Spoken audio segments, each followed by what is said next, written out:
The Spender's Code. The science and spirit of using everything you've been given. Prologue. The Bank of the Unused. There is a vault inside every human being. You were born with it. You'll die with it. And inside that vault sits your most dangerous form of wealth, your unused potential. Every day, life gives you a simple instruction.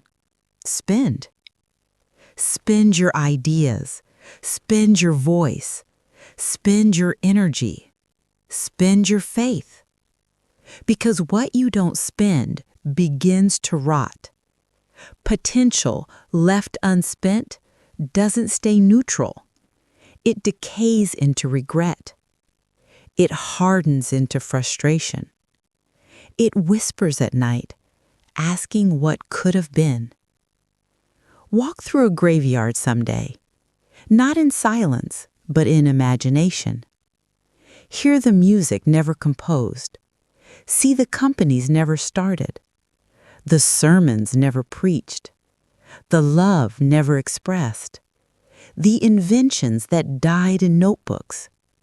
That's the real tragedy of humanity, not death, but the wealth that died untouched.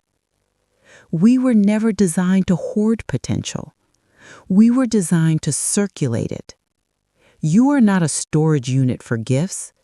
You're a channel, a spender in a divine economy where what you give multiplies and what you withhold vanishes. The tragedy is that most people mistake potential for progress. They celebrate possibility instead of productivity. They build dreams in their minds and mistake daydreaming for destiny. But life doesn't pay interest on potential, only on expenditure. That's what this book is about. Not inspiration, not hype. Expenditure, the sacred art of using everything you've been given. The great misunderstanding. Most people think they're protecting themselves by holding back. They think rest means safety. They think waiting means wisdom. They think caution is strength. But potential unused is like money in a bank account that earns no interest. Time eats it alive. There's a hidden tax in the universe, the tax of delay. Every time you postpone a vision, life quietly deducts power from your account. Your energy lowers, your faith weakens, and one day you wake up comfortable but broke in spirit. The opposite of that life is the Spender's Code. The Code. The Spender's Code is a set of unwritten laws that govern every fulfilled human being.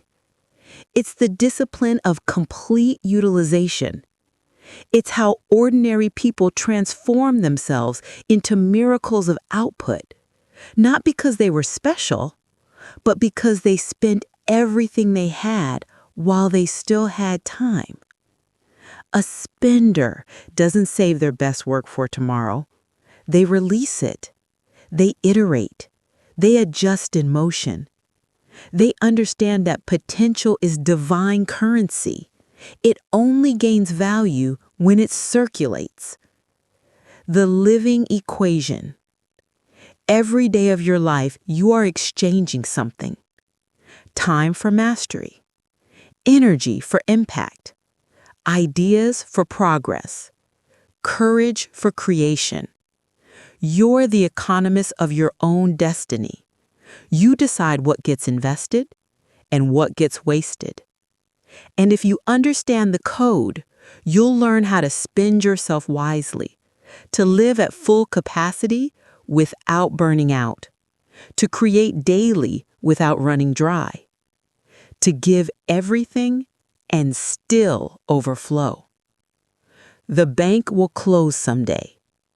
There will come a day when you will no longer be able to create.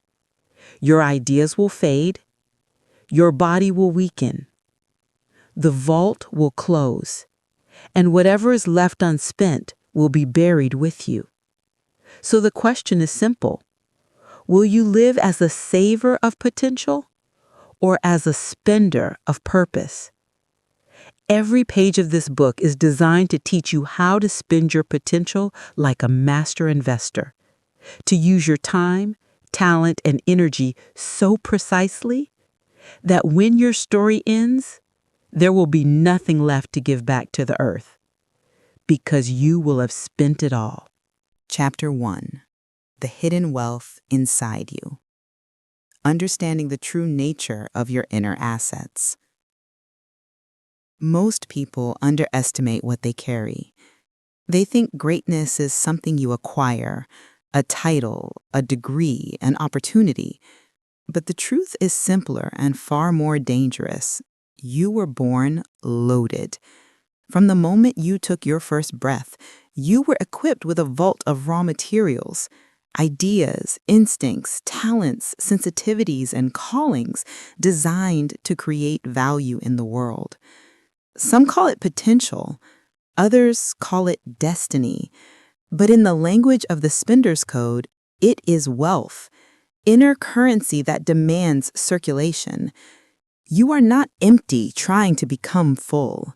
You are full trying to become spent.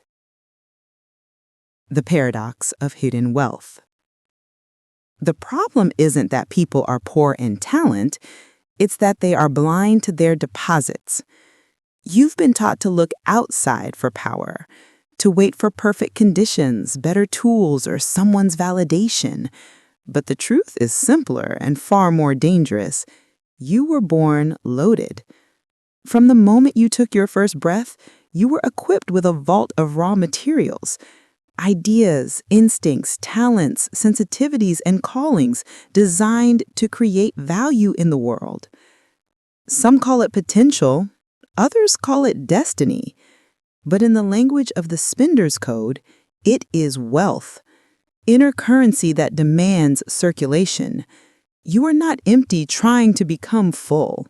You are full trying to become spent. Framework.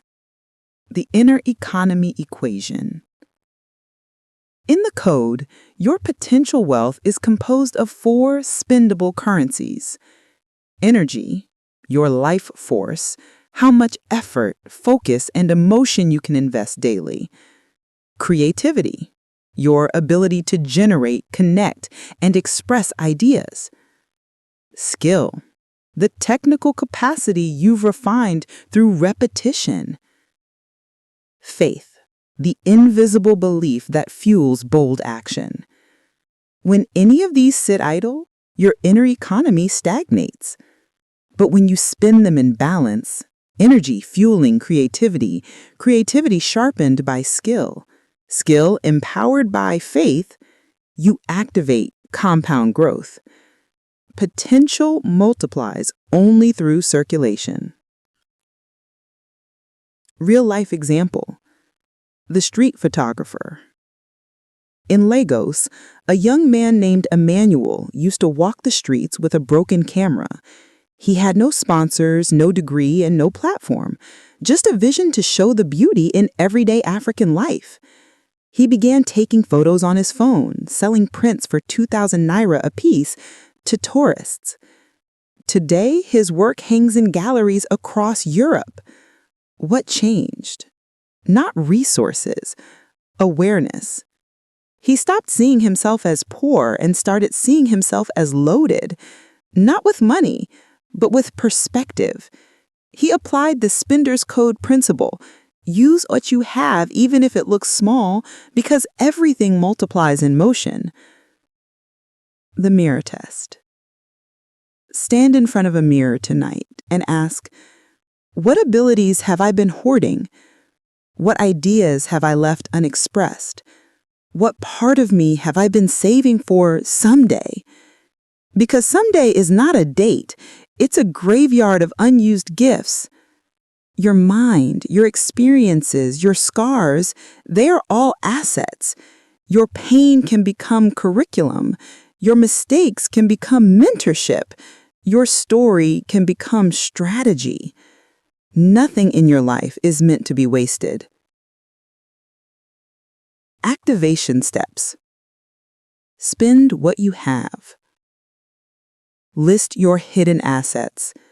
Write down every skill, insight, or experience that could solve someone's problem, no matter how small. Create your currency map.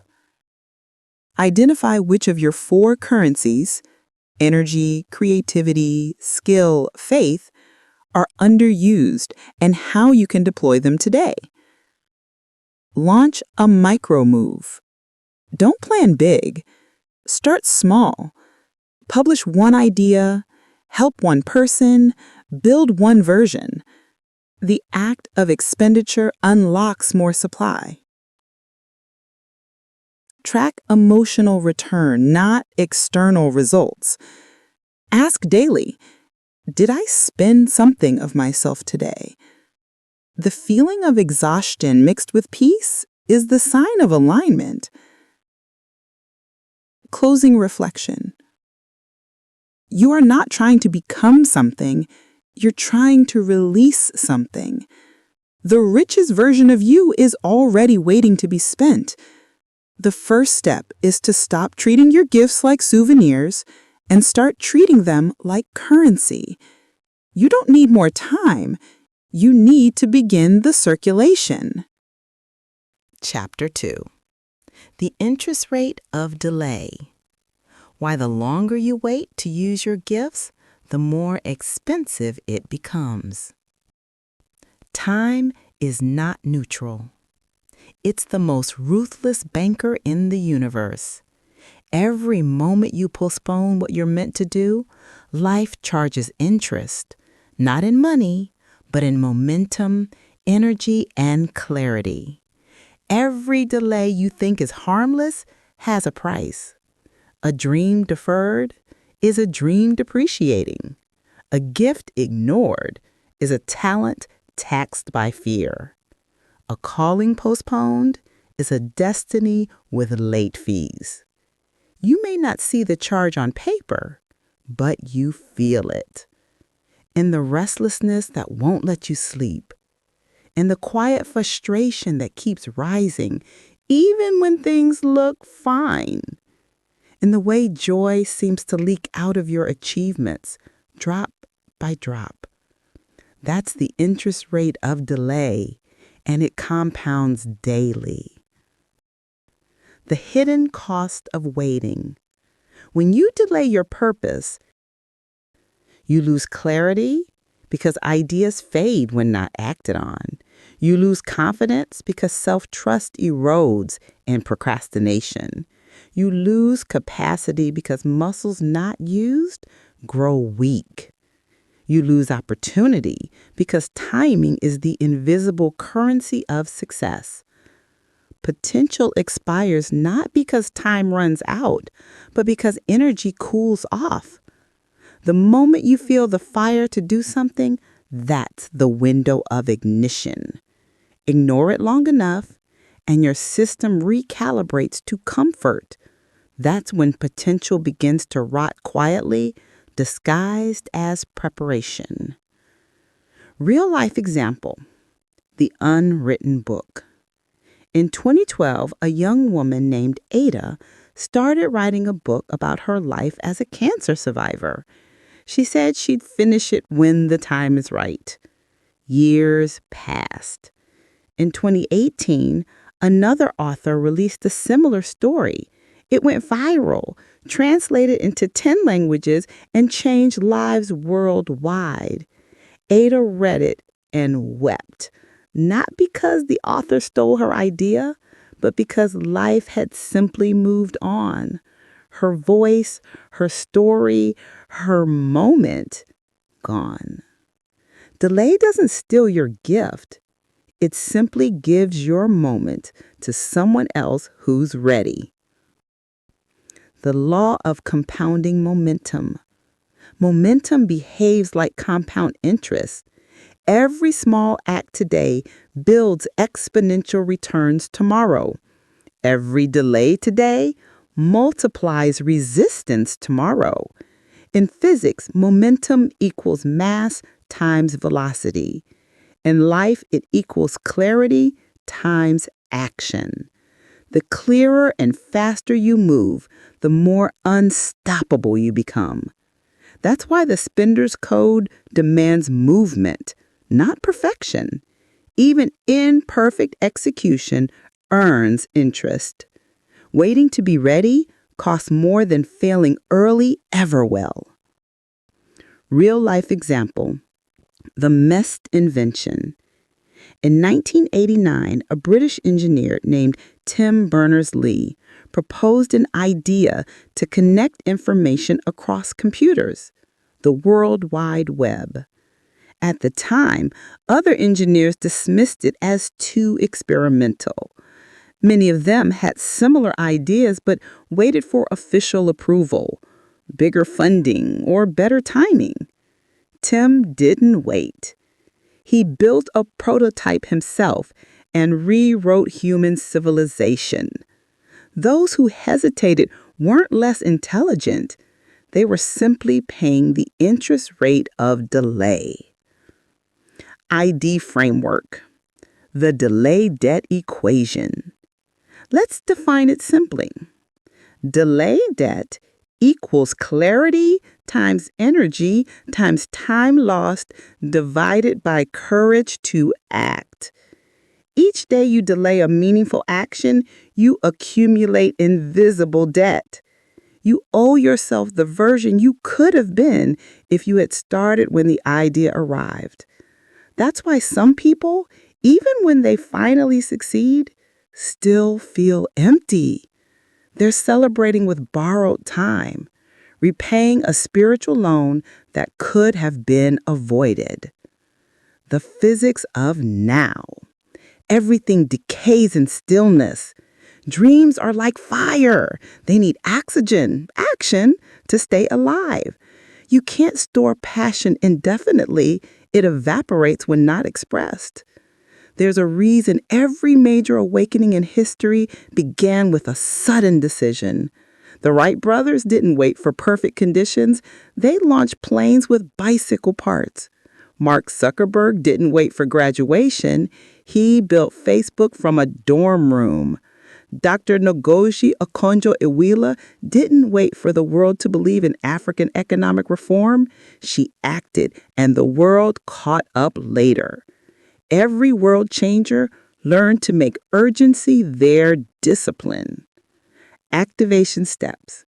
How to break the delay loop. Number 1, define your window. Every goal has a time window. Identify it. Ask, when will this idea lose power? Then commit before it expires. Number 2, shrink the distance between idea and action. Train your reflex. If an idea inspires you, do one physical thing within 24 hours. Send an email, sketch a model, write a paragraph. Number 3, pay down your delay debt. List the 3 things you've been postponing. Start with the smallest. Every completion reduces your internal debt balance. Number 4, replace fear with flow. You don't need all the answers. You need movement. The first 10 steps reveal the next 100. Closing reflection. Time doesn't steal potential. It charges rent for holding it hostage. The longer you keep your gifts in storage, the more expensive your peace becomes. If you ever wonder why certain people seem lucky, it's not luck. They simply pay their rent on time with action. Chapter 3, The Exchange System of Life. Why everything you give multiplies when released. Every economy runs on exchange. Money, goods, energy, they all follow the same rhythm, inflow and outflow. And life, too, is a market, not of commodities, but of contribution. In this market, you don't buy with cash, you buy with yourself. Your attention, your effort, your faith, They're all currencies. And the rule is simple. Whatever you circulate increases. Whatever you hoard decreases. The more you give your gift, the stronger it becomes. The more you share your knowledge, the sharper it grows. The more you release your energy, the more life sends you back, multiplied. That's the divine exchange system at work. The closed hand paradox. Imagine holding water in your palm. Close your fist and it slips away. Keep it open and it stays. It even receives more when the rain falls. That's the paradox of potential. You can't keep what you won't give. You can't receive new strength while hoarding the old one. The system of life is designed for flow, not storage. This is why the stingy in effort always feel empty, and the generous in giving always seem full. It's not charity, it's physics. Circulation sustains vitality. Stagnation breeds decay. Real-life example. The creator who gave everything away. A few years ago, a Nigerian designer named Z started sharing free tutorials online to teach people how to use Canva. Friends mocked her, "You're giving away your secrets for free." But she kept teaching, posting, and creating. Within 2 years, she was earning 6 figures in dollars, not from the tutorials, but from opportunities her generosity attracted. Clients didn't pay her because she taught. They paid her because she proved value by teaching. When you give away your value, life upgrades your stage. That's how the exchange system works. The more value you circulate, the more visibility you earn. Framework. The law of circulation. Every life operates within a closed loop of flow. There are 3 stages in that loop. Input, what you learn, absorb, experience. Processing, how you interpret and transform that input through your unique lens. And output, what you release to others as value, product, art, service, idea, leadership. Most people stay stuck at stage 1, consuming endlessly without contributing. They become overfed, underexpressed, and emotionally constipated. But true expansion happens only when the cycle is complete. Output is the trigger that tells the universe you're ready for new input. When you give, you signal capacity. When you hoard, you signal fear. The system responds accordingly. The invisible market. Every morning, life opens a market. It asks, who is willing to exchange today? Who will turn knowledge into service? Who will convert experience into wisdom for others? Who will invest time into something that makes the world richer? The ones who step forward, creators, builders, leaders, teachers, get rewarded with opportunities, networks, ideas, and growth. Not as luck, but as dividends from circulation. Even your health follows this rule. The more you move your body, the stronger it becomes. The more you use your brain, the sharper it gets. The more love you give, the more capacity you build to receive it. Stagnation is the only form of poverty that infects every dimension of life. Real-life example. The engineer and the problem. A Kenyan engineer named Mwangi once noticed a recurring water shortage in his village. He could have waited for government intervention. Instead, he built a simple filtration and recycling system using scrap materials. He shared the prototype online, and within months, organizations reached out to partner with him. Today, his design is used in multiple East African communities.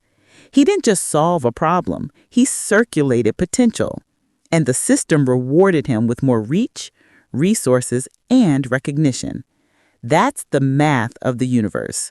Flow creates fortune. Activation steps. How to plug into the exchange system. 1. Audit your flow. Ask yourself, where does my energy end? Do I consume more than I create? Identify which area of your life has stopped circulating. Ideas, relationships, or resources. 2. Create one output channel. Start publishing your knowledge, offering your skill, or helping others using what you already know. It could be a YouTube video, a product, a mentorship, or a community contribution. 3. Establish a flow routine. Daily, create one thing. Weekly, teach one thing. Monthly, release one thing. This rhythm keeps your internal market alive. 4. Measure flow, not followers. Don't confuse visibility with vitality. Your first goal is to circulate, not to impress. Closing reflection. You are not here to preserve potential. You are here to move it. The universe is an economy that rewards circulation and penalizes stagnation. If your life ever feels stuck, it's not punishment, it's feedback. Something inside you has stopped moving, so start again. Give, build, share, teach. Don't try to keep what's inside you. The law is simple. What you release multiplies. What you store dies. Chapter 4. The Poverty of Untapped Gifts. How unused potential becomes emotional weight and how to turn it into fuel. There's a strange kind of poverty that doesn't show on your bank statement. You can have money, status, comfort, and still feel bankrupt inside. It's the emptiness that comes from unexpressed potential, a deep ache that whispers, I could be more than this. That feeling isn't guilt, it's a signal. It's the inner alarm of a system designed for output. When your gifts go unused, they don't disappear. They turn inward, fermenting into anxiety, restlessness, and quiet frustration. You don't need therapy to see it, you feel it. Every time you lie awake at night, sensing that something important inside you has gone silent. The weight of the unused. Imagine having a symphony inside you that never gets played, a melody that grows louder in your chest each year until silence becomes pain. That's what happens when you withhold your gift. People think exhaustion comes from overwork, but most exhaustion comes from underfulfillment. You are not tired of doing too much. You're tired of doing too little of what truly matters. That's why some of the wealthiest people are miserable. They traded activity for alignment. They're busy, not spent. Productive, not fulfilled. Successful, but starving in purpose. This is poverty in disguise, the poverty of untapped gifts. The law of internal debt. Every unexpressed talent becomes an emotional debt you owe yourself. It grows with time and interest. The more you ignore it, the heavier it becomes. You may even start to resent people who are expressing their gifts, not because they offend you, but because they remind you of your unpaid balance. The only way to settle that debt is through release, to spend what's inside you before it becomes weight. Real-life example, the unfulfilled surgeon. Dr. Kareem was one of the most respected surgeons in his country. He saved lives daily, but felt an emptiness he couldn't name. One night, after losing a patient on the table, he confessed to a friend, I know I'm good at surgery, but I was meant to teach, not just operate. Within a year, he started teaching surgical techniques to younger doctors. The emptiness vanished. Same profession, same hospital, different expression. He hadn't been depressed, he was unspent. The moment he circulated his gift in a new form, his spirit found peace again.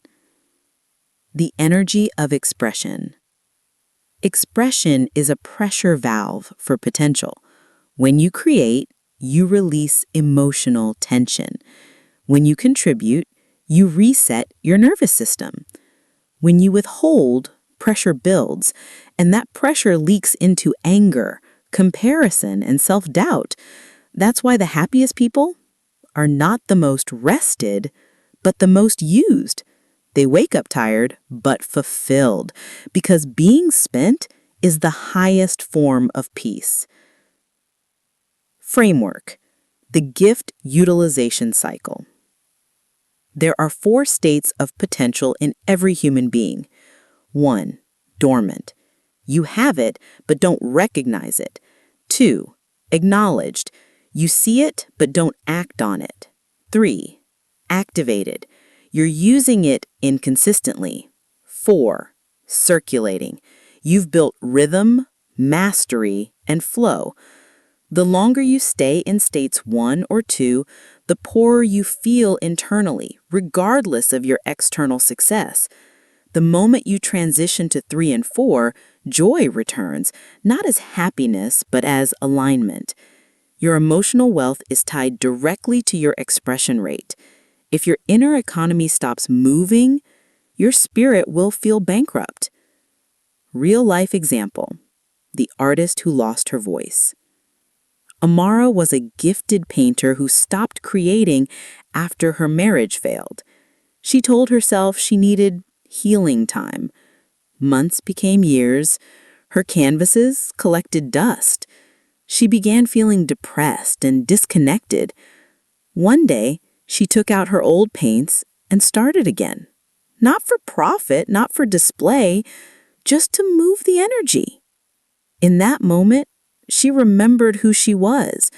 Her depression didn't vanish overnight, but life began flowing through her again. Her therapist later told her, "You didn't just paint, you released yourself." Every unspent gift becomes a spiritual cage. Every act of creation breaks a bar. Activation steps: how to turn untapped gifts into power. 1. Identify what's starving. Ask yourself, what part of me hasn't been used in a long time? It could be your creativity, your teaching gift, your leadership, or your compassion. 2. Find a micro outlet. Don't wait for a grand platform. Teach one person, write one page, design one mock-up, sing one verse. The point is to release pressure, not to perform. 3. Translate pain into product. Use your struggles as material. Every disappointment holds data, stories, lessons, patterns. Package them into something that helps someone else. 4. Build a circulation ritual. Choose one day a week to release something: an idea, a creation, a gift. Make expression a sacred discipline. Closing reflection. The richest people on earth are not the ones who have the most. They are the ones who spend the most of what they carry. The moment you stop expressing, your life starts compressing. The day you start releasing, your spirit starts expanding again. If you ever feel lost, you don't need to find yourself. You need to spend yourself. Chapter 5: The 3-Layer Law of Energy. How to manage your mental, emotional, and spiritual energy so you can keep giving without running out. Greatness isn't about speed, it's about sustainability. You can't spend your potential fully if your energy system keeps collapsing. The tragedy of many talented people is not lack of potential, it's energy mismanagement. They burn bright for a moment, then disappear. They start movements, businesses, ministries, projects, but never finish. Why? Because they confuse excitement with endurance. They know how to ignite, but not how to maintain flame. To live by the spender's code, you must learn the art of sacred expenditure, giving everything, but in alignment with your 3 layers of energy. The 3 layers of energy. Every human being operates on 3 interconnected energy systems. 1. Mental energy, or focus. 2. Emotional energy, or passion. 3. Spiritual energy, or purpose. If any one of them runs low, your output becomes erratic. Understanding these layers is how you stay spent but not broken. Mental energy, the currency of focus. Your mind is the control tower of potential. When scattered, it leaks energy through distraction. When directed, it becomes a laser, cutting through impossibilities. Every idea, goal, and relationship you juggle consumes mental calories. This is why chronic multitasking feels like fatigue. You're not tired of work, you're tired of fragmentation. The mental rule: what you don't prioritize will quietly drain you. Practical shift: create focus blocks, 90-minute windows of undisturbed creation. Turn off notifications during them. Protect your mornings like a sacred ritual. Spend your freshest mind on your highest work. Real life case: when Bill Gates was building Microsoft, he took think weeks, isolated periods with no meetings, just thinking and note taking. Those weeks birthed innovations that shaped the tech industry. He wasn't escaping, he was protecting the bank of his mind. Emotional energy, the fuel of passion. This is the most misunderstood currency. You can be mentally sharp but emotionally dry, intelligent but uninspired. When you don't nourish your emotions, creativity dies slowly. Emotional energy is fueled by connection, gratitude, and meaning. Without these, everything starts feeling transactional. The emotional rule: you can't pour out love when you're disconnected from joy. Practical shift: keep joy on your calendar. Schedule things that refill your heart: music, solitude, loved ones, worship, laughter. Journal gratitude daily. It's emotional oxygen. Regularly celebrate small wins. They feed your inner fire. Real life case: Serena Williams often said her passion wasn't just tennis, it was joy in the fight. She found emotional renewal in remembering her story, her family, and her cause. That's why she lasted decades in a career that drains most within years. Spiritual energy, the source of alignment. This is your deepest battery. It's what connects your effort to eternity. Without spiritual energy, you'll succeed and still feel hollow. Spiritual energy doesn't come from religion. It comes from alignment, knowing that your work and your purpose are part of the same story. The spiritual rule: purpose is not what you do. It's the reason you still wake up when you don't have to. When your actions serve something higher than ego, strength flows effortlessly. You stop chasing validation and start channeling vocation. Practical shift: begin each day with silence or prayer, not requests, but reconnection. Revisit your why weekly.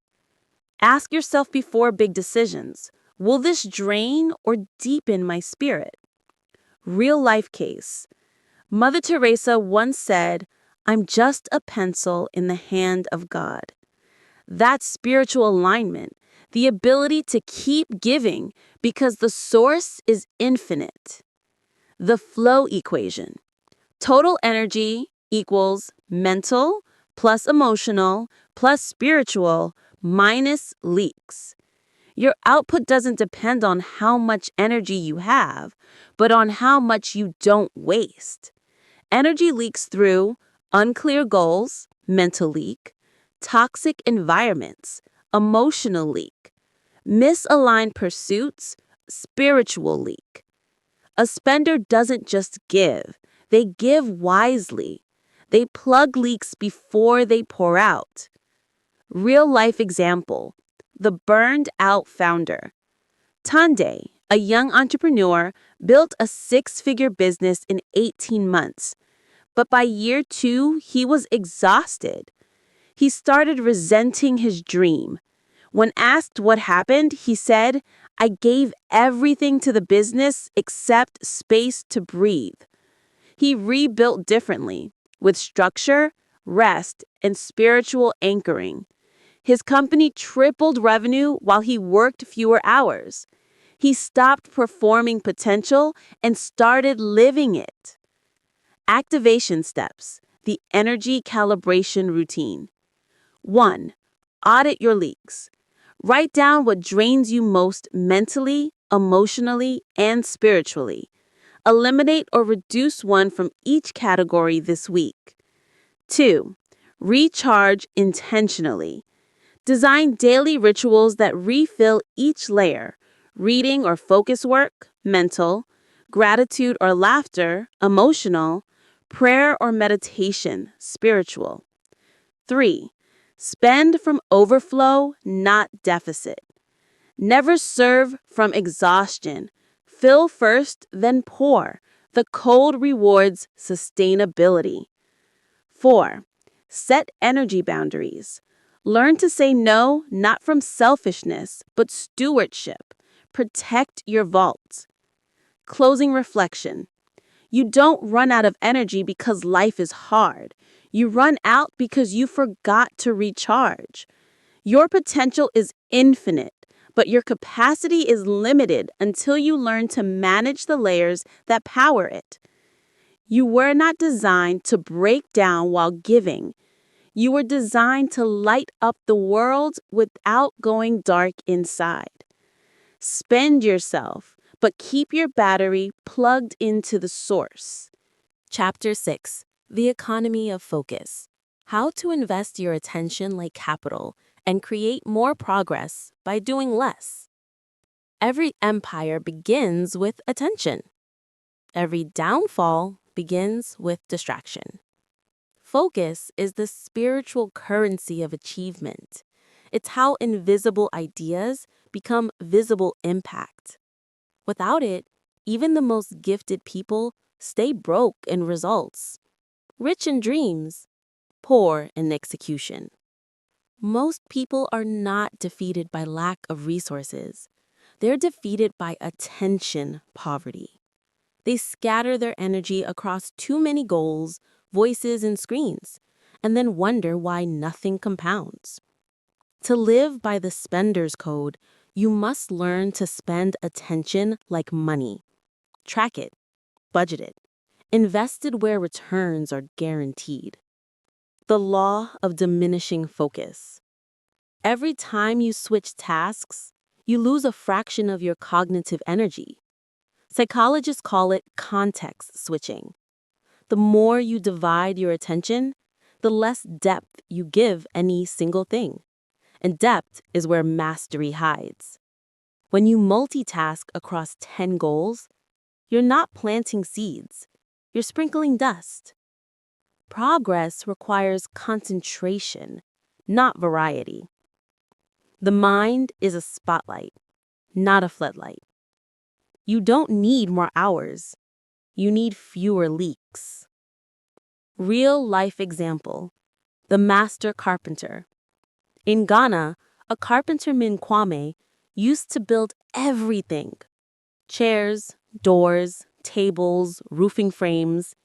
He worked hard, but earned little. One day, he decided to specialize only in custom dining tables. Within a year, his wait list stretched months ahead. People paid premium prices because his tables became art. He didn't change profession, he changed focus. And focus turned labor into legacy.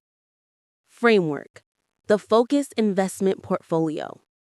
Think of your attention like financial capital. You have a limited daily balance, let's say 100 units of focus. Where you invest it determines your yield. 1. High return investments. Activities that multiply results. creative work, strategy, deep study, design, leadership. 2. Medium return investments, routine management, communication, short tasks. 3. Low return expenses, scrolling, gossip, unnecessary meetings, reactive tasks. A spender never wastes high-value focus on low-return tasks. They guard their morning like a vault and spend their freshest mind on creation, not consumption. The power of the one thing. Every extraordinary life has a moment when a person decides, I will stop being everywhere and start being effective somewhere. Jesus focused on 12 men. Steve Jobs focused on a few world-changing products. Nelson Mandela focused on one vision, freedom. Their focus wasn't narrow-minded. It was purposeful concentration. They understood the economy of focus. When you invest deeply in one mission, the world pays attention to you. Practical tools for focus management. The morning rule. The first 3 hours of your day belong to your highest value work. No phone, no social media, no reacting, only building. The 3-task system. Choose 3 essential outcomes daily, not 20 tasks. 3 that truly move your future forward. The attention audit. Every night, review. Where did my focus go today? Anything that didn't feed your purpose is an expense. Cut it tomorrow. Digital fasting. Unplug intentionally.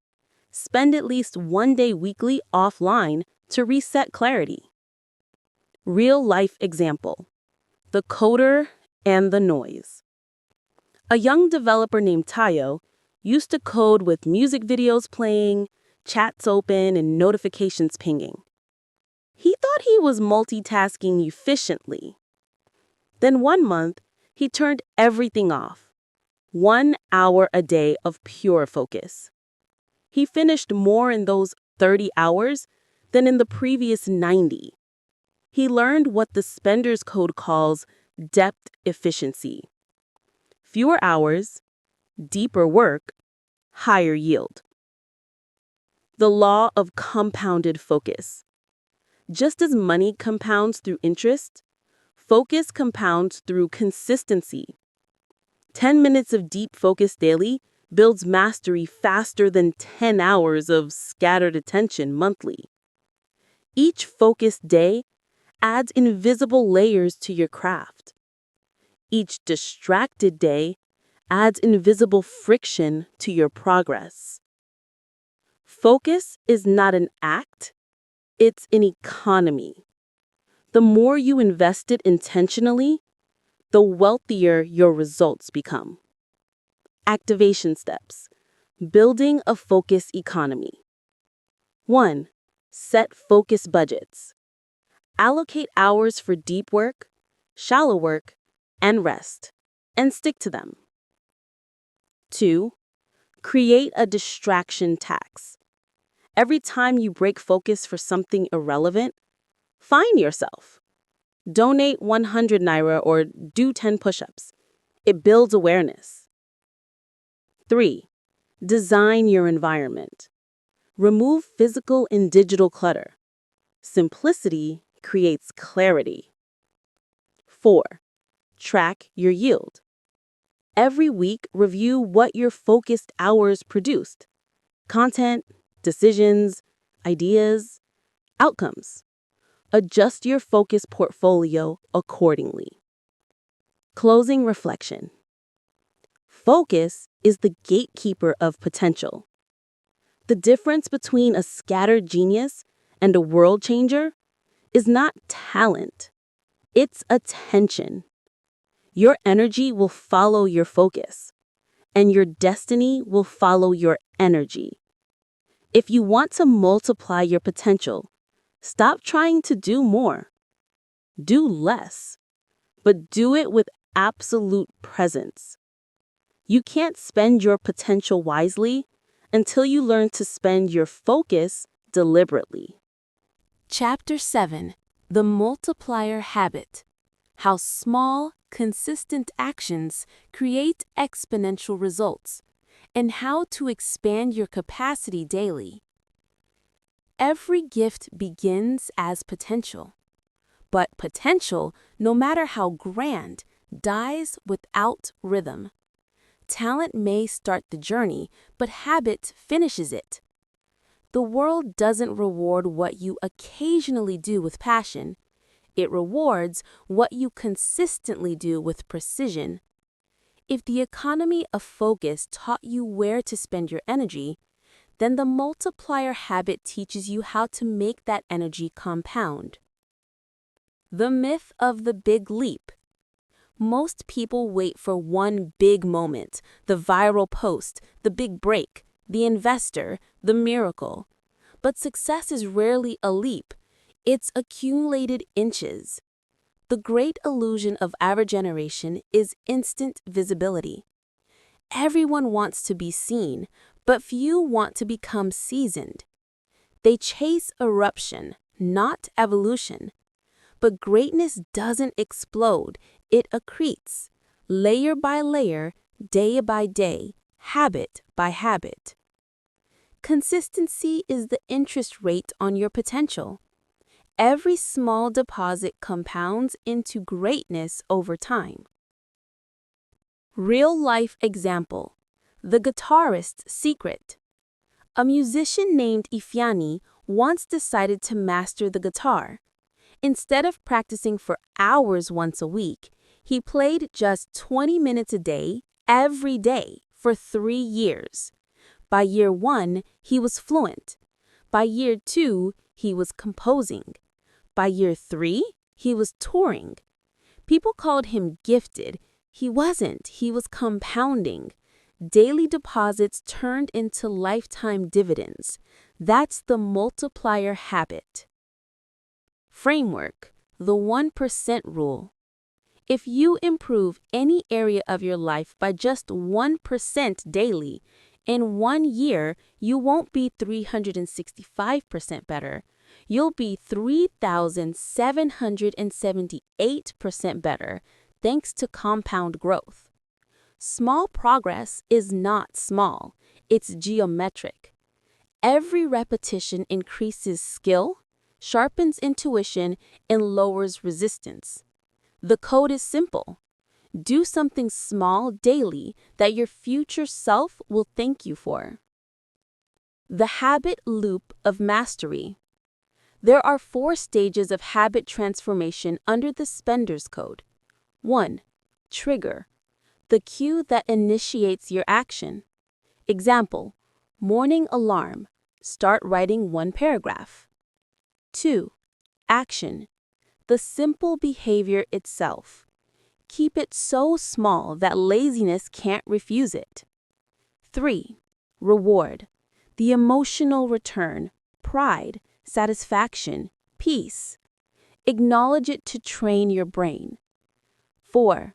Repetition: the secret multiplier. Repeat until your brain expects the habit. Once a habit crosses a threshold from decision to instinct, your potential starts compounding automatically. Real-life example: the 5-minute writer. A young mother named Chiamaka dreamed of writing a book, but was overwhelmed by motherhood and work. So she made a rule: write for 5 minutes daily. Sometimes she exceeded it, sometimes she didn't, but she never broke the chain. 2 years later, her book was published. It became a national bestseller. She said in an interview, "I didn't write a book. I wrote 5 minutes at a time until a book appeared." Momentum doesn't come from intensity, it comes from continuity. The hidden science of habit multiplication. Neuroscientists call it myelination. Every repeated action builds a coating around the brain's neural pathways, making it easier and faster to perform. That's why practice feels easier over time. Your brain literally wires efficiency into your system. So when you practice a skill, you're not just doing it again, you're becoming it. The Spender's Code teaches that every repetition is a form of self-creation. Habits don't just shape results, they sculpt identity. Practical habit multipliers. 1. Start micro. A 10-minute daily act beats a 10-hour monthly burst. 2. Track the chain. Use a wall calendar. Mark every day you complete your habit. Don't break the chain. 3. Link to identity. Say, I'm the kind of person who, instead of, I'll try to. E.g., I'm the kind of person who creates daily, not I'm trying to be consistent. 4. Stack habits. Attach a new habit to an existing one. After I brush my teeth, I journal for 2 minutes. After I check emails, I draft one social post. 5. Build keystone habits. Identify habits that unlock others, e.g., exercising, reading, meditation, planning. Real-life example. The factory worker turned innovator. Sunday, a factory worker in Ibadan began fixing broken machines during breaks. He wasn't told to, he just hated seeing waste. He practiced every day, learned from YouTube, and tested ideas. Within 5 years, he invented a system that reduced factory downtime by 40%. The company made him an engineer without a degree. Small, consistent acts rewrote his story. That's the compounding law of the Spender's Code. Activation steps. Building the multiplier habit. 1. Pick one area. Choose one potential you want to grow. Writing, teaching, fitness, faith, etc. 2. Create a micro habit. Define the smallest daily version of that action. Keep it effortless to start. 3. Measure in days, not results. Focus on streaks, not perfection. You're training consistency, not perfection. 4. Celebrate each deposit. Every repetition deserves acknowledgement. It tells your brain, this matters. Closing reflection. Potential is perishable, but habit preserves it. Your destiny demands no grand gestures. It demands rhythmic giving. If you want to multiply what you've been given, make your consistency louder than your emotion. You will not rise to your level of inspiration. You will fall to your level of habits.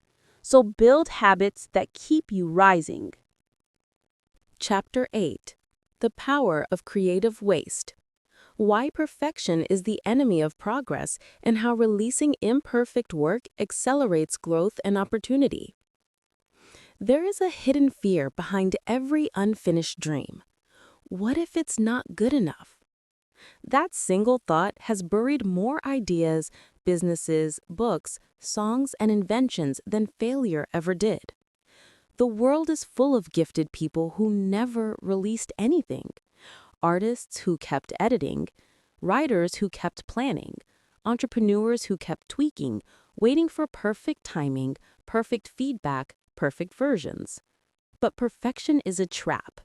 And worse, it's a thief.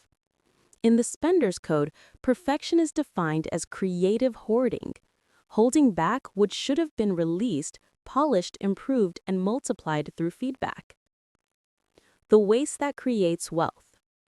Every masterpiece begins as waste. Every innovation begins as a draft. Every great product is a version of something that once failed in public. If you're unwilling to look foolish for a while, you'll remain invisible forever. The secret of mastery is iteration, not imagination. You get better by releasing, not by rehearsing. You don't learn by protecting your work. You learn by spending it. That's why the Spender's Code calls it creative waste. The deliberate, fearless act of releasing imperfect output so you can evolve faster than the cautious. Real-life example: the 100 paintings experiment. A professor once divided his art class into two groups. Group A was graded on quantity; they had to produce as many paintings as possible. Group B was graded on quality. They only had to produce one perfect painting. At the end of the semester, the best artworks, the most creative, innovative, and beautiful, all came from Group A, the quantity group. Why? Because every bad painting taught them something the perfectionists never discovered. Creative waste produces creative wisdom. The ones who dare to make messes eventually make miracles. Real-life example: the software founder. When a 22-year-old Nigerian programmer named Victor launched his app, it was riddled with bugs. Users mocked it. He almost gave up. But instead of retreating, he kept updating it in public. Version 1.1, version 2.0, version 3.5. By version 10, his app had over 500,000 users and an international investor. When asked what changed, he said, "I stopped trying to be right. I started trying to be released." He didn't win because he was brilliant. He won because he was willing to be seen imperfectly while improving visibly. Framework: the 70% rule of shipping. The 70% rule. When your idea feels about 70% ready, ship it, release it, publish it, test it. Let feedback do the final 30%. Because what perfection hides, execution reveals. Every product, sermon, song, or idea grows stronger in the wild than in your mind. Execution is exposure. It activates growth loops that thinking alone never will. The divine pattern of creation. Even God didn't make everything perfect at once. He created in stages: light first, then land, then life. Each day ended with, "and it was good," not, "and it was flawless." Perfection is a process, not a starting point. Progress is divine order. You are not called to be perfect. You are called to be productive. The fear of judgment. One of the biggest barriers to creative release is fear. Fear of criticism, rejection, and embarrassment. But criticism is a sign that you've entered the arena. Silence is proof you never left the bench. Remember, you can't be judged for what you never show, but you can't grow from what you never risk. The people you admire today, from entrepreneurs to inventors to artists, all have a trail of mistakes behind them. But you only see their harvest because they were willing to waste seeds. Real-life example: the street musician. Isaac, a street musician in Nairobi, used to perform to empty sidewalks. His guitar was cheap, his voice rough, his songs unpolished. He recorded his street sessions on YouTube anyway. One video went viral. Months later, a record label signed him. When asked what changed, he said, "Nothing. I just stopped hiding my process." That's the Spender's Code in action, the courage to expose your becoming. Activation steps. Practicing creative waste. 1. Adopt the 70% rule. Stop aiming for perfection. Release at 70% readiness. Improvement lives in iteration. 2. Create a public feedback loop. Share your progress openly. Use comments, clients, or community responses to refine. 3. Redefine mistakes as data. Each failure is an information deposit. Record lessons after every release. 4. Celebrate completion, not flawlessness. Done imperfectly beats perfect intentions. Build momentum through finished cycles. 5. Keep an imperfection journal.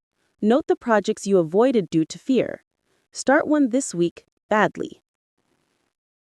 Closing reflection. Perfectionism is fear wearing ambition's clothes.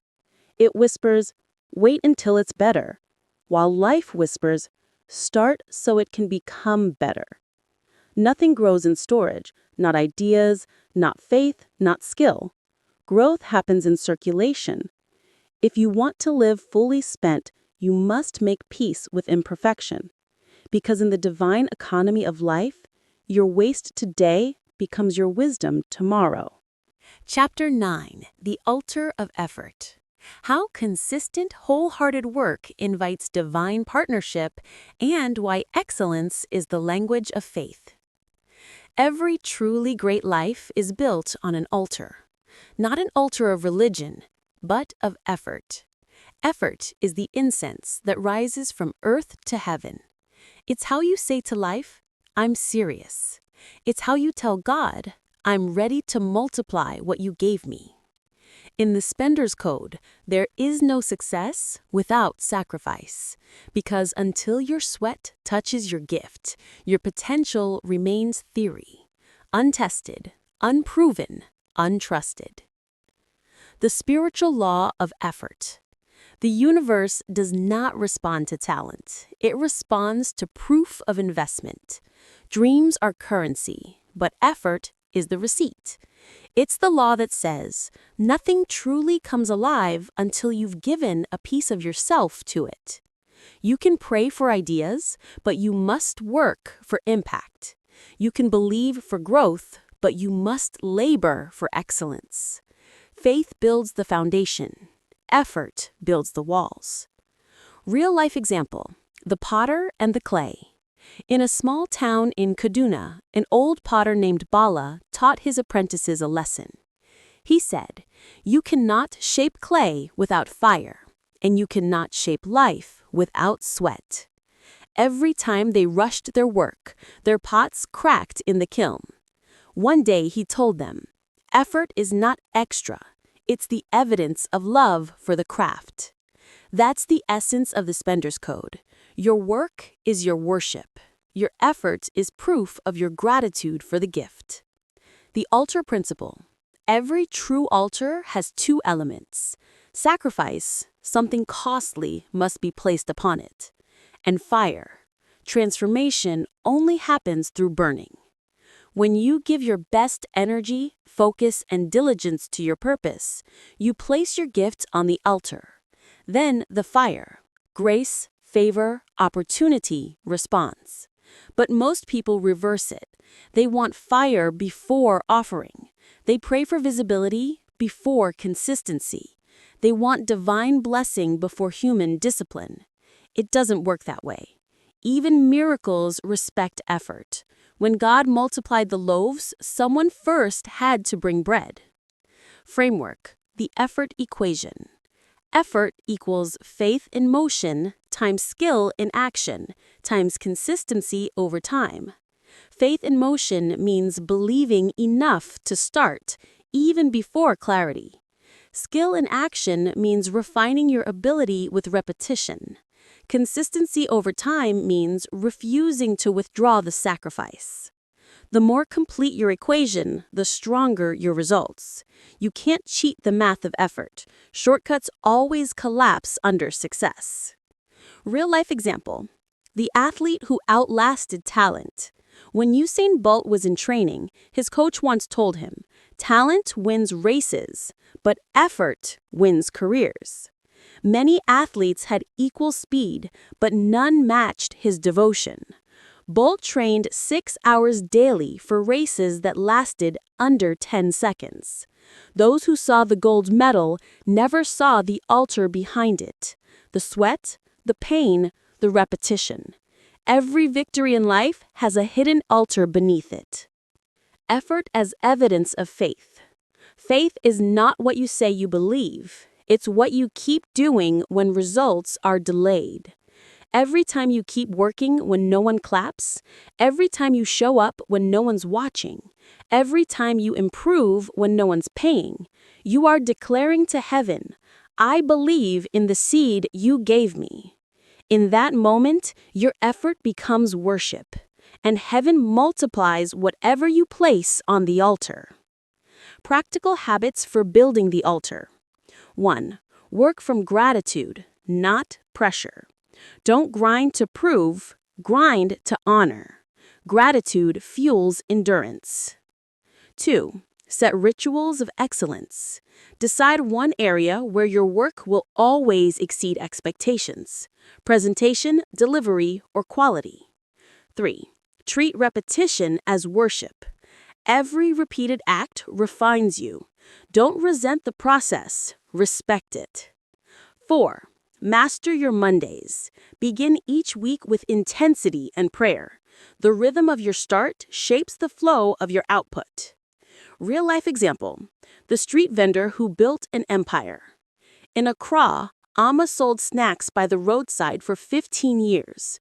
Rain or shine, her stall was spotless, her service cheerful, her prices fair. She reinvested small profits, expanded slowly, and trained helpers with the same ethic. Today, her brand has supermarkets and franchises. She didn't have investors, she had effort. Her discipline was her marketing. Her consistency became her prayer. The altar worked. Activation steps. Building your personal altar of effort. 1. Identify your gift zone. What area of your life deserves your full energy? Choose one. 2. Establish a daily offering.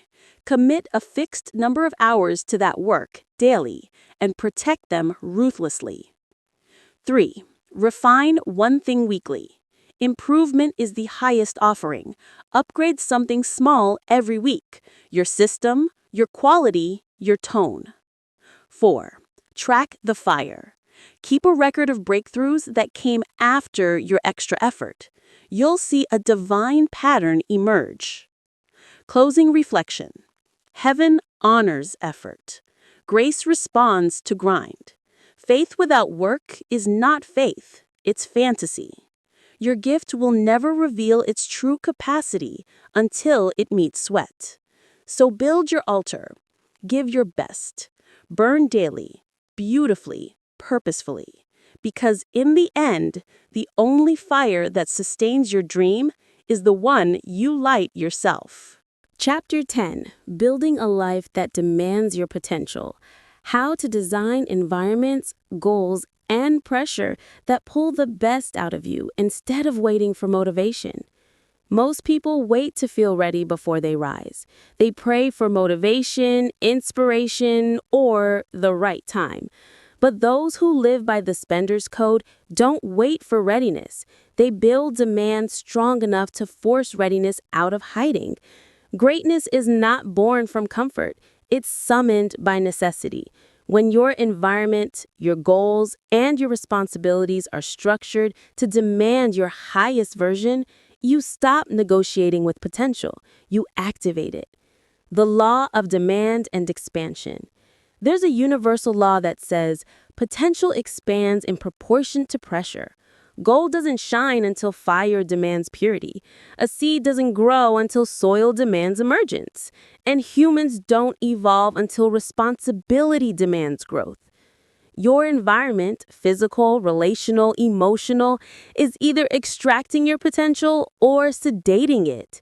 You cannot live soft and expect your strength to awaken. Pressure is not punishment. It's the gem of destiny. Real-life example: the student and the stage. A shy university student named Ruth had a gift for public speaking. She'd practiced in private but never performed. Her mentor forced her to host an event with 1,000 people. She almost refused. Fear paralyzed her. That single night, her nerves turned into power. She discovered that her confidence was waiting for pressure. Today, she's one of the most in-demand corporate speakers in Africa. Her potential didn't grow in comfort, it grew in demand. Framework: the demand design model. To build a life that constantly extracts your greatness, design 3 forms of productive demand. 1. External demand. Environment. Change where you live, work, or spend time. Surround yourself with people who challenge your average. Set deadlines that scare you a little. 2. Internal demand, identity. Raise your standard. Start seeing excellence as normal, not exceptional. Replace "I'll try" with "I must." 3. Divine demand, calling. Ask, what does heaven expect from me? The bigger your purpose, the higher your inner pressure to deliver. Together, these three create what the Spender's Code calls constructive tension, the sacred discomfort that keeps you growing. The tragedy of low demand. Comfort is seductive. It feels safe, but it slowly erodes capacity. If life never requires more from you, you'll never discover how much you can give. Many people pray for promotion while designing lives that require nothing new from them. They live below capacity because their environment never asks for their next level.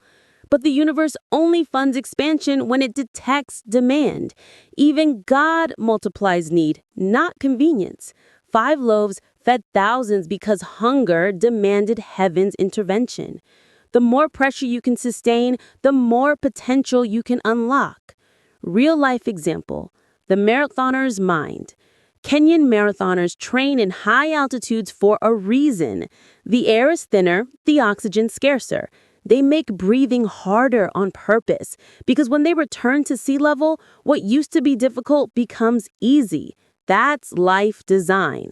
They don't wait for strength. They engineer conditions that make strength non-negotiable. In the Spender's Code, this is called adaptive demand. Create difficulty now to make destiny effortless later. Practical design principles. 1. Engineer accountability. Make promises that force your excellence. Announce deadlines publicly. Pre-sell your ideas or teach others what you're learning. 2. Upgrade your circle. Stay around builders, not complainers. Growth is contagious, so is stagnation. 3. Create stretch goals. Goals that make you slightly uncomfortable activate focus. If it's easy, it's beneath you. 4. Design sacred interruptions. Schedule solitude, travel, mentorship, anything that disrupts your comfort rhythm and reawakens your vision. 5. Reward pressure with reflection. After every high-demand season, pause. Ask, what did this stretch reveal about me? Real-life example, the tech founder. A Lego-based entrepreneur, cum laude, gave himself an impossible goal to launch an app in 30 days with zero funding. He announced it online to hold himself accountable. The public promise forced discipline. He worked relentlessly, built partnerships, learned coding through YouTube tutorials. He launched on day 31. Imperfect, but real. That failed at first. Then it evolved. Within 18 months, it had 200,000 users. He later said, if I didn't give myself that 30-day pressure, I would still be dreaming. Demand revealed his true power. Activation steps. Creating a life that demands growth. 1. Raise your minimum standard. Write down what you now consider average. Then double it. 2. Architect accountability. Commit publicly to a mentor, group, or audience. Pressure creates production. 3. Design one challenge per quarter. Every 3 months, choose a project that scares you. It becomes your new classroom. 4. Upgrade environments. Redecorate your workspace. Change your routine. Attend spaces that stretch your thinking. 5. Embrace necessary strain. Learn to thank discomfort. Every ache is an announcement that you're expanding. Closing reflection. Ease is beautiful, but it's rarely fruitful.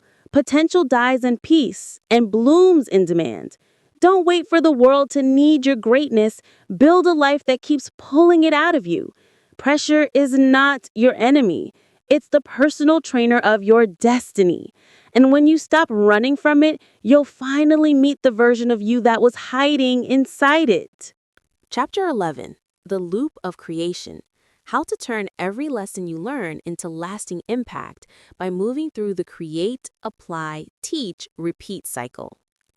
Everything alive grows through loops. The sun rises and sets. The The heart beats and resets. The seasons come and go.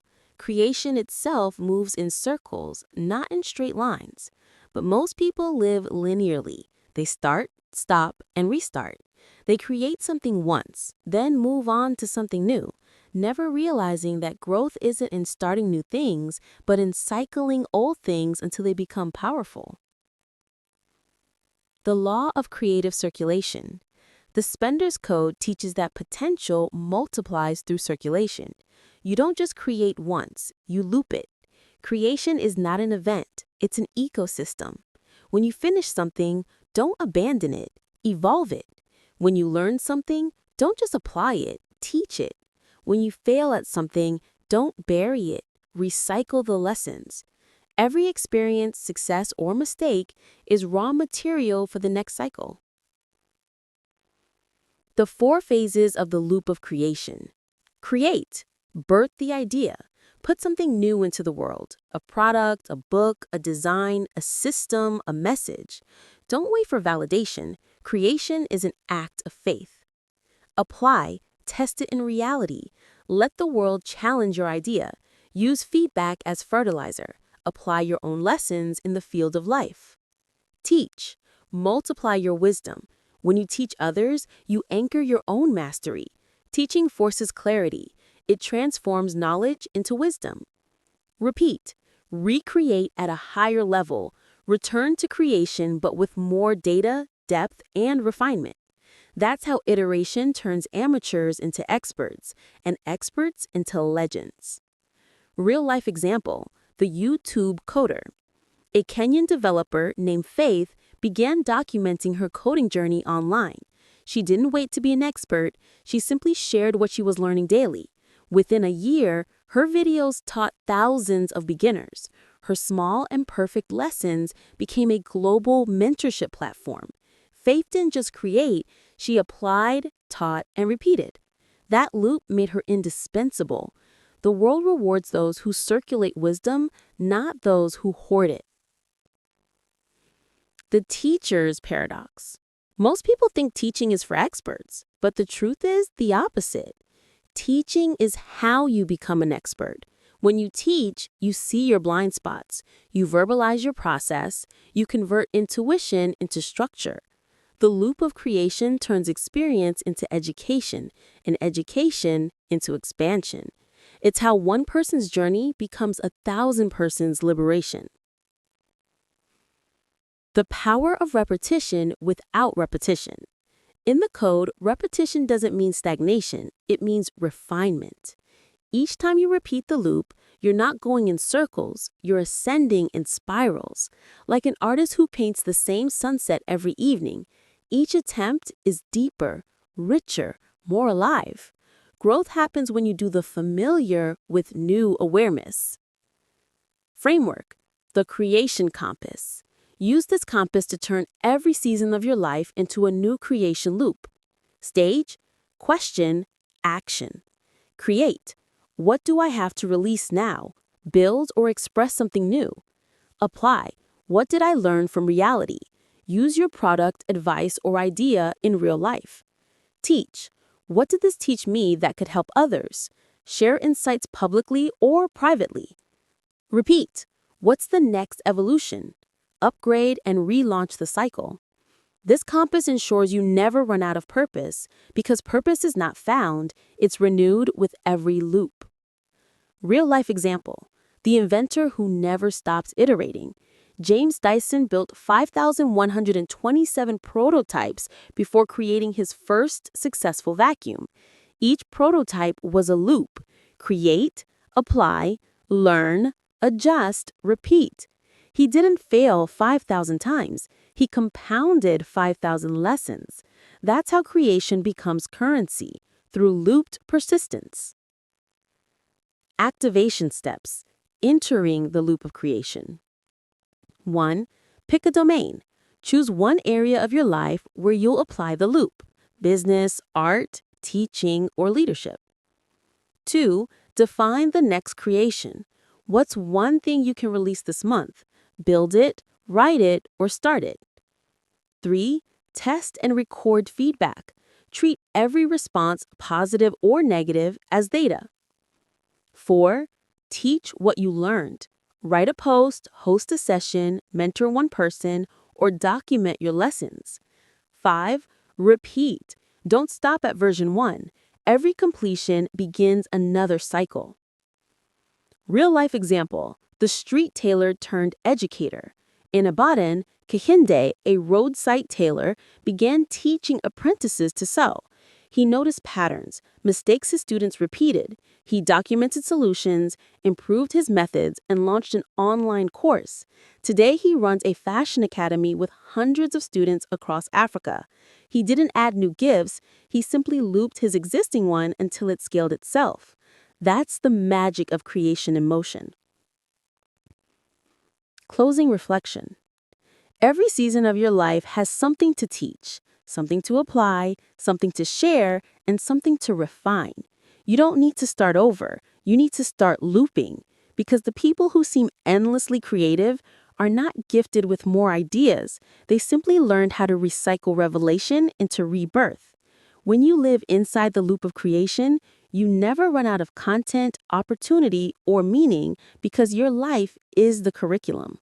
Chapter 12, The Mastery Ledger. How to measure your growth, track your value, and ensure every effort you spend returns multiplied. You can't multiply what you don't measure, and you can't sustain what you don't evaluate. Mastery is not magic, it's management. Those who master their crafts don't just work harder, they track smarter. They know what's working, what's wasting, and what's worth repeating. In the Spender's Code, this discipline is called the Mastery Ledger, your personal record of how well you are using, growing, and multiplying your potential. The law of conscious accounting. Every day, you spend from 3 invisible accounts. 1. Time, what you give your hours to. 2. Energy, how you use your emotional and physical strength. 3. Value, what you create, teach, or deliver to others. If you're not keeping track, your life becomes a blur of effort without evidence. But when you start accounting for how you spend these currencies, you begin to see patterns, and patterns reveal truth. The unmeasured life feels busy but remains broke. A ledger doesn't restrict you, it reveals your leaks. The 4 columns of the Mastery Ledger. To live consciously and compound your potential, you must record 4 key metrics weekly or monthly. Column, question, purpose. Input, what did I study, practice, or absorb this week? Tracks your learning deposits. Output, what did I create, teach, or release? Ensures your gifts circulate. Impact, who was changed or helped by my output? Measures external transformation. Reflection, what did I learn about myself? Captures internal transformation. These 4 form your cycle of mastery. Each loop, input, output, impact, reflection, multiplies your value. Real-life example, the designer who doubled her value. A Lego space graphic designer named Nora felt stuck. She was busy, but not growing. Her mentor asked her to start a simple ledger, tracking projects, time spent, client satisfaction, and lessons learned. 3 months later, she discovered her design revisions always increased when she accepted unclear briefs.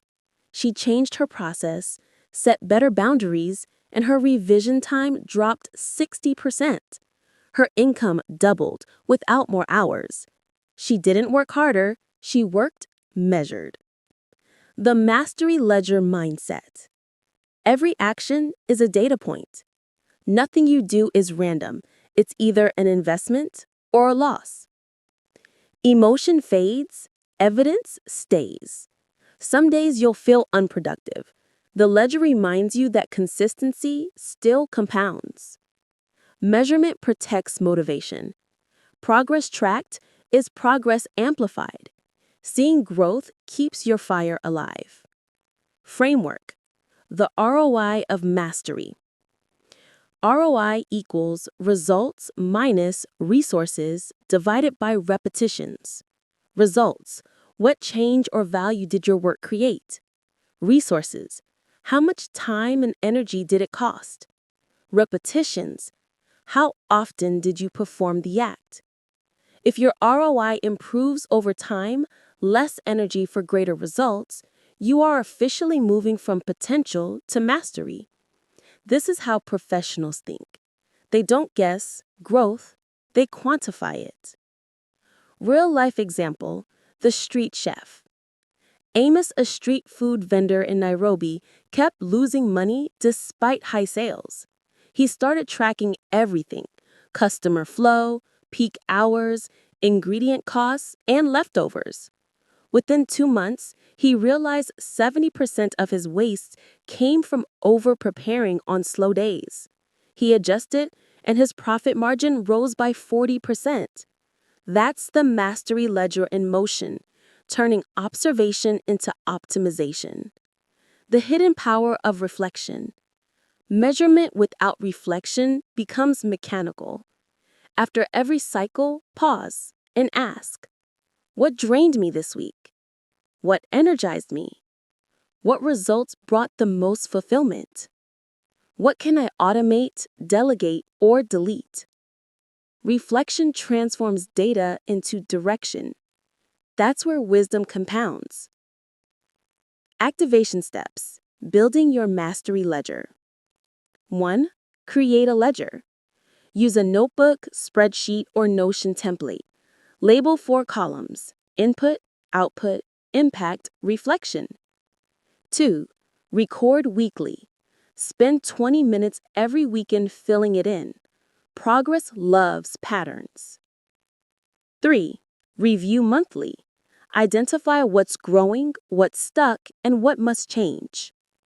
4. Adjust quarterly. Turn insights into new routines, systems, or learning investments. 5. Share selectively. Discuss your ledger with a mentor or accountability partner. External eyes reveal blind spots. Real-life example: the music producer.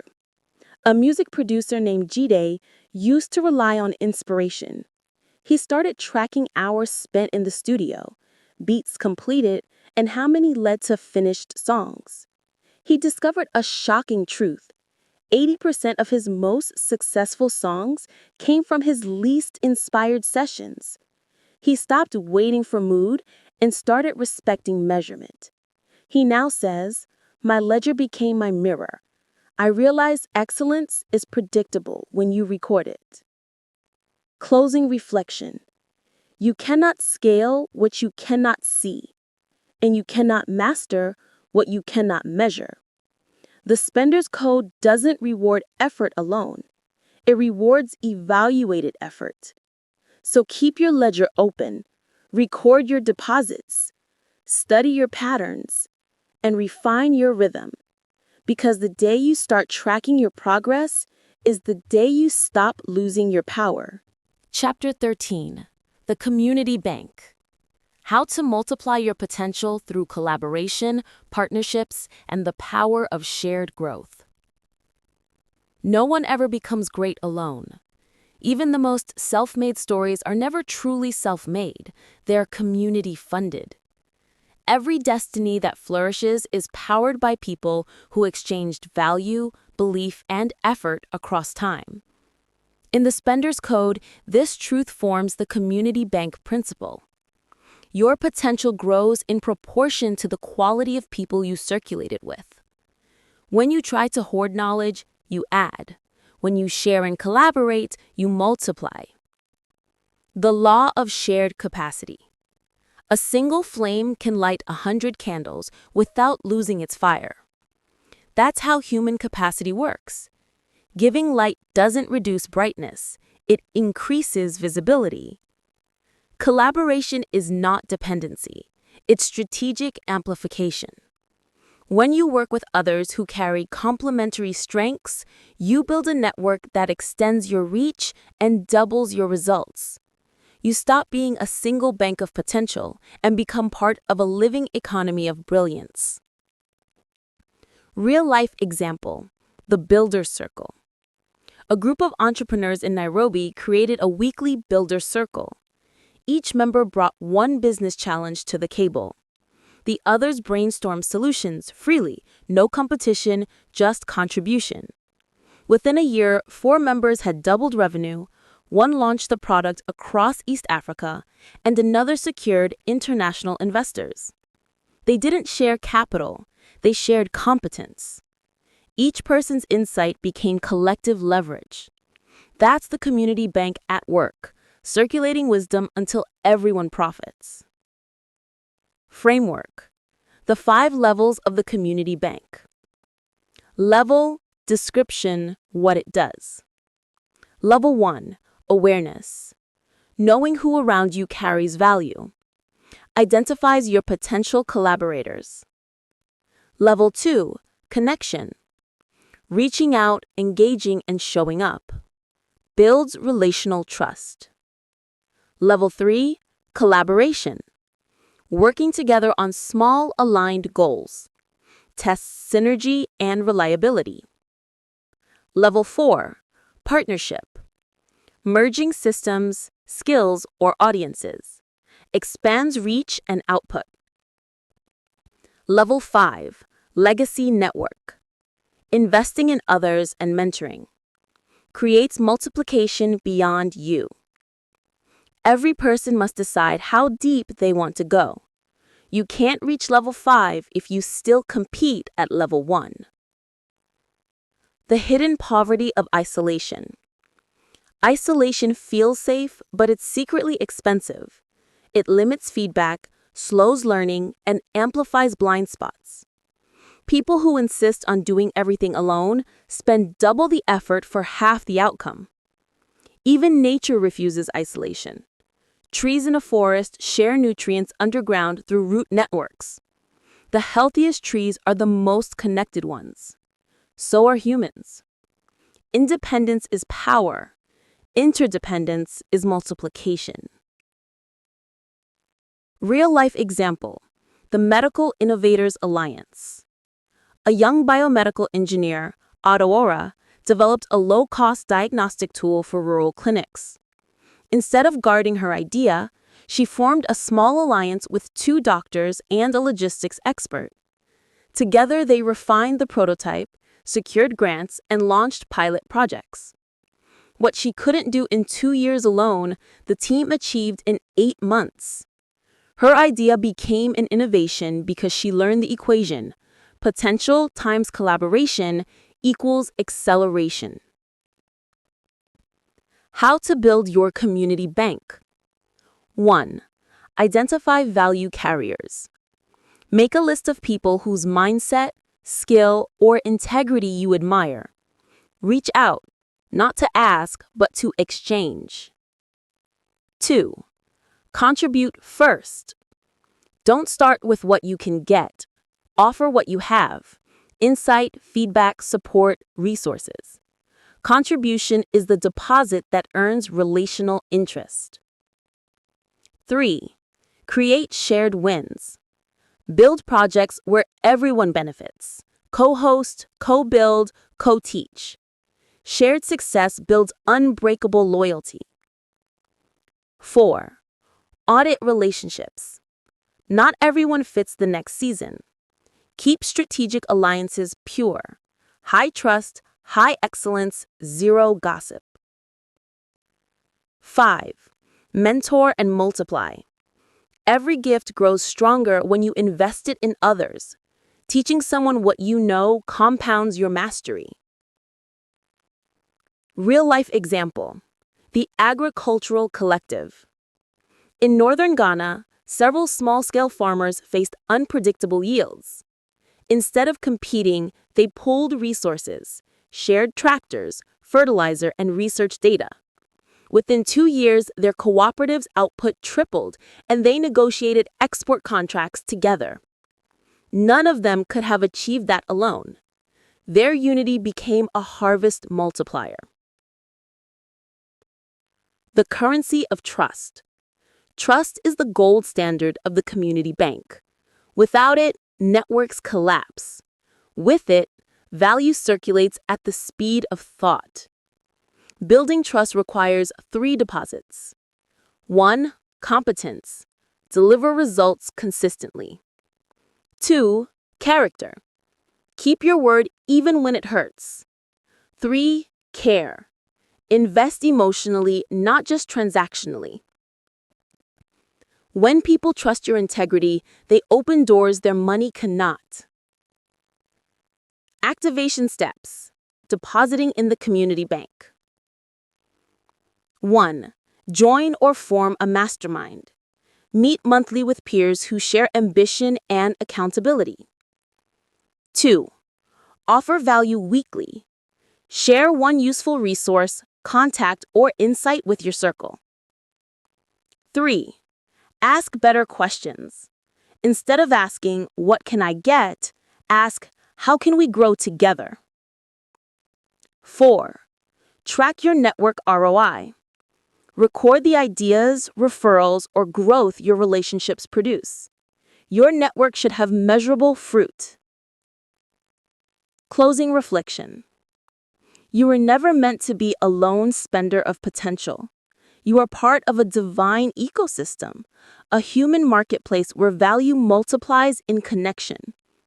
When you collaborate with the right people, your ceiling becomes your team's floor, and your individual potential becomes collective power. So find your circle, deposit your brilliance, withdraw growth, and watch your purpose earn compound interest through people. Chapter 14. The Law of Transfer. How to turn your personal growth into collective elevation and ensure your success builds success in others. The highest proof that you've truly spent your potential is that others can now spend because of you. That's the law of transfer, the sacred principle that says, what you refuse to share, you eventually lose. What you teach, you preserve forever. Greatness is not complete until it becomes transferable. Because the true legacy of potential isn't what you achieved, it's who you equipped. The transfer equation. Every gift follows a cycle. Receive, refine, release, replicate. You receive an idea, talent, or opportunity. You refine it through discipline and mastery. You release it through service and contribution. You replicate it by transferring knowledge, systems, or belief to others. If the cycle stops at you, your potential ends with you. But when you replicate it in others, your life becomes a continuing source of value, even when you're no longer in the room. That's how immortality works in the economy of impact. Real-life example. The architect who scaled legacy. An architect named Temidayo spent 2 decades designing world-class structures. Instead of retiring quietly, he began mentoring young architects across Africa. He documented his processes, codified his templates, and created scholarships for rural design students. Within 5 years, several of his mentees were leading global projects. He said, "The greatest building I ever designed wasn't made of concrete. It was people." That's the law of transfer in action, turning experience into inheritance. The poverty of possession. One of the subtlest forms of poverty is hoarding wisdom. Many people die with secrets that could have saved others years of pain. They confuse exclusivity with significance, thinking holding on makes them special. But in reality, it makes them replaceable. When you refuse to transfer what you know, you guarantee extinction. The greatest systems, dynasties, and companies that collapsed all broke this one law. They didn't transfer capacity. Wisdom that isn't shared becomes wasted wealth. The 3 dimensions of transfer. 1. Knowledge transfer. Mind to mind. Document what you know.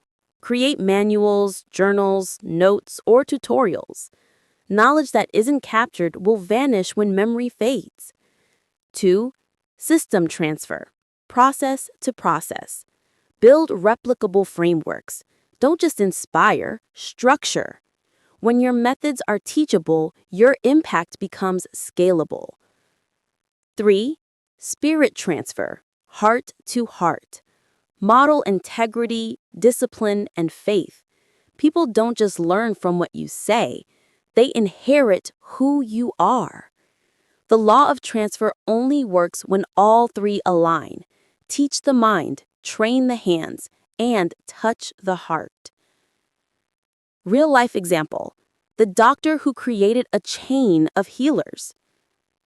Dr. Chukwuma, a renowned surgeon, realized his hospital's sustainability depended on his ability to multiply himself. He designed a 1-year residency of purpose, blending medical skill with leadership and empathy training. Every doctor who graduated from his program carried his ethos, not just his techniques.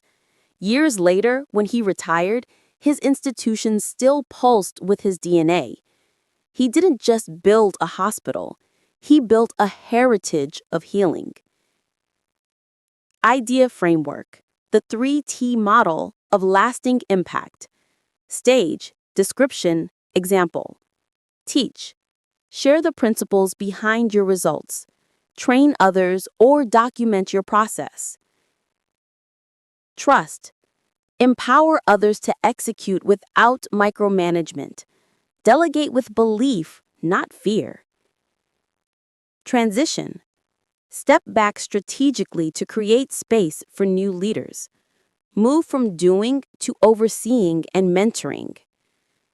You can't transfer leadership if you're afraid to release control.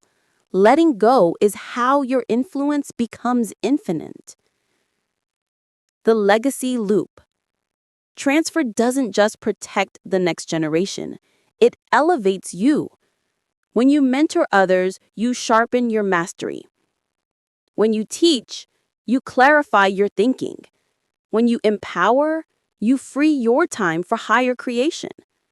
Legacy isn't the end of your story, it's your next level of creation. Activation steps. Practicing the law of transfer. 1. Document your processes. Write or record how you do what you do, not for vanity, but for continuity. 2. Build apprenticeships. Identify 1 or 2 people you can mentor deliberately. 3. Create replicable systems. Structure your operations so others can run them without constant supervision. 4.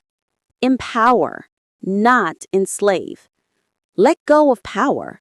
Let others grow into leadership, not just follow you. 5. Institutionalize your ethos.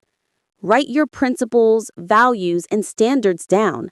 Let them outlive your presence. Real-life example. The industrial visionary. A factory owner in Tanzania, Mr. Baraka, realized his team couldn't grow because all decisions flowed through him. He began delegating authority, creating training manuals, and letting others lead daily operations. Within 2 years, the company was doubling profits, and he finally had time to focus on expansion. When asked the secret, he said, "I stopped being a worker and became a well." That's the evolution of a spender, from pouring effort into tasks to pouring wisdom into people. Closing reflection. You were not sent to be the final version of anything.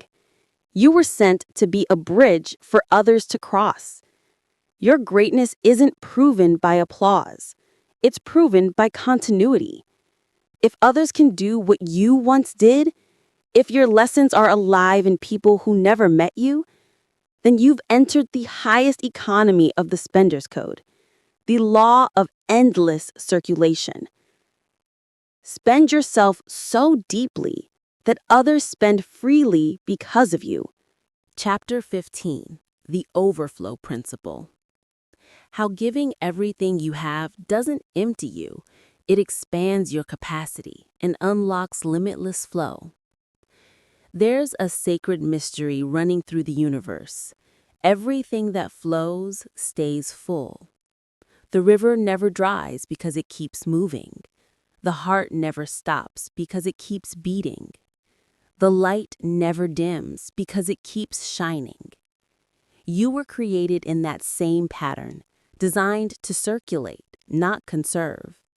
The more you release your energy, ideas, and gifts, the more space you create for new ones to enter. This is the overflow principle. Exhaustion comes from hoarding. Expansion comes from giving. The paradox of emptiness. Most people fear being too spent. They hold back effort, emotion, or generosity, afraid of depletion. But in truth, the act of giving is the very process that renews strength. When you pour from your cup, life refills it, not because of magic, but because of alignment. You are functioning according to your original design, to flow. A river becomes stagnant when it stops moving. A dream becomes heavy when it stops being shared. You were never meant to preserve potential. You were meant to circulate abundance. The flow equation. Flow equals input times circulation divided by resistance. Input is what you receive: inspiration, opportunity, resources. Circulation is how freely you share or express those inputs. Resistance is fear, selfishness, or doubt that blocks the flow. The more you circulate and the less you resist, the more effortlessly life sends you new supply. That's why generosity of ideas, time, and skill always returns multiplied. Real-life example: the educator's harvest. A teacher named Mrs. Adeniran spent years mentoring students after class, unpaid. Colleagues said she was wasting time, but her students began excelling, winning scholarships, and later returning to support her projects. Her extra hours came back as multiplied impact. She once said, "I never lost by giving more, I only became larger." That's the secret. What looks like losing time is actually expanding your territory. The science of overflow. Psychologists call it the helper's high. When you give time, attention, compassion, or creativity, your brain releases dopamine, oxytocin, and serotonin. These chemicals don't drain you, they energize you. Spiritually, the same truth holds. When you serve others, you step into alignment with the source, and the source always refills what flows in its direction. You can't outgive God. You can't outrun grace. You can't overuse purpose. The more you spend, the more heaven expands your supply chain. Framework: the overflow model. Receive freely. Stay open to inspiration and opportunity. Gratitude keeps channels open. Spend boldly. Use your gifts without fear of depletion. You activate circulation. Stretch generously. Go beyond obligation. Exceed expectation. You trigger compound favor. Refill intentionally. Rest, reflect, and reconnect with source. Overflow becomes sustainable. Overflow isn't reckless giving, it's rhythmic giving. The cycle of release and renewal keeps you fruitful and full. Real life example: the builder's chain. A civil engineer named Hassan once built a bridge for a rural community at minimal cost. He refused payment, calling it a seed for the future. That act drew attention from an international NGO, which later contracted him for multiple infrastructure projects. His willingness to pour out created overflow beyond imagination. When you serve beyond logic, the universe responds beyond measure. The spiritual law of capacity. Your capacity grows in proportion to what you handle with gratitude. When you withhold, your vessels shrink. When you pour, your vessel stretches. Overflow is not about having more, it's about becoming more. Every time you give, you increase your ability to receive. Every time you serve, you increase your strength to serve more. This is why some people never seem to run out of energy. They live in divine circulation. Activation steps. Entering the flow of overflow. 1. Give beyond transaction. Help someone today with no expectation of return. The act itself opens new channels. 2. Refill through stillness. Spend time alone daily. Prayer, journaling, reflection. Stillness is how you refill your cup. 3. Multiply by mentorship. Teach or guide one person. Transfer wisdom. It creates expansion both ways. 4. Celebrate every circulation. Record where generosity brought unexpected returns. Proof strengthens faith. 5. Protect your flow. Avoid relationships or environments that block your giving nature. Stinginess suffocates spirit. Closing reflection. You were never meant to live in balance. You were meant to live in overflow. Balance keeps you safe. Overflow keeps you alive. The spender's code is not about dying tired. It's about living poured out. It's about being so fully expressed that emptiness becomes impossible. When you give freely, you become the channel through which creation keeps recreating itself. That's how a life is fully spent, and yet never runs dry. Because in the end, the more you give, the more you become. Epilogue. The final withdrawal. The silence after the symphony. One day, your vault will close. The world will go quiet and time will stop renewing your account. But if you've lived by the spender's code, if you've poured every gift, idea, and strength into creation, then your name will not end because your value will still be in circulation. That's how the wise die, empty of potential but full of impact. And somewhere in the hearts of those who received from you, your life will keep whispering the one truth that outlives time. Spend boldly, flow freely, die empty, live forever. One day, the noise will fade. The calls, the deadlines, the applause, all will quiet down, and you will be left alone with the echo of your own life. That moment isn't the end. It's the final withdrawal, the closing of an account that once overflowed with time, energy, and possibility. The question won't be, how much did I earn?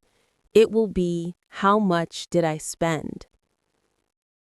The audit of a life. Every life has two ledgers. The potential ledger, filled at birth. The impact ledger, completed at death. Heaven doesn't ask how much you accumulated. It asks how much you activated. Because the value of a seed isn't in its storage, it's in its surrender. What matters most is not what you kept, but what you converted into light, service, and transformation. The mirror moment. When you finally meet your unspent self, the version of you who never acted, never spoke, never built, May you smile and whisper, I left nothing on the table. May your life be proof that potential, when fully spent, doesn't die. It multiplies into memories, people, and systems that keep breathing your essence long after you're gone. The legacy of the spender. Those who live by the spender's code do not fear endings. They don't worry about being remembered. They focus on being released. Their names might fade from history, but their influence will hum through the lives they touched. Because what is released never truly disappears. It changes form, moves forward, and keeps working in unseen ways. You are not meant to last forever. You are meant to echo forever. Closing benediction. So, when your final day comes, don't hold your breath in regret. Exhale peace. Exhale gratitude. Exhale every ounce of what remains. Let your final act be your final offering, a life fully circulated, a vault completely emptied, a heart completely spent. And as the silence gathers, may the universe whisper back to you, well done, spender. You gave it all. And now you will live on, not in time, but in everything you touched.